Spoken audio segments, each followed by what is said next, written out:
নমস্কার বন্ধুরা, আমি সঙ্গীতার ফুড অ্যান্ড ব্লগে আপনাদেরকে স্বাগত জানিয়ে আমি আজকে একটা নতুন রেসিপি তৈরি করেছি। সেটা হচ্ছে চিকেন চাঙ্গিজি বানানোর জন্য আমি এখানে 750 গ্রাম মাংস নিয়েছি।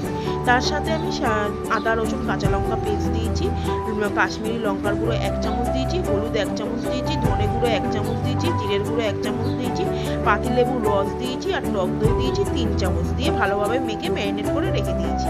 এবার আমি কড়াইতে পেঁয়াজ কুচি, টমেটো কুচি দিয়েছি, আদা রসুন কাঁচা লঙ্কার পেস্ট দিয়েছি, কিছু গুঁড়ো মশলা দেবো। সেটা হচ্ছে হলুদ গুঁড়ো 1 চামচ দেবো, লঙ্কার গুঁড়ো কাশ্মীরি লঙ্কার গুঁড়ো দেবো 1 চামচ, ঝাল লঙ্কা দেবো 1/2 চামচ, চিনি 1/2 চামচ দিয়ে ভালোভাবে নাড়াচাড়া করে তারপরে ওপর থেকে একটু ধনে পাতা কুচি দিয়ে আবার ভালোভাবে নাড়াচাড়া করে মশলাটা তারপরে আমি পেস্ট করে নেব।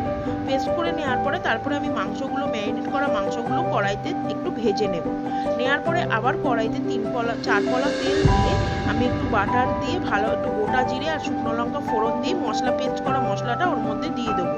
সাথে একটু নুন দিয়ে দেবো। যতক্ষণ না তেল ছাড়বে ততক্ষণ আমি কষতে থাকবো। তারপরে আমি কাশ্মীরি লঙ্কার গুঁড়ো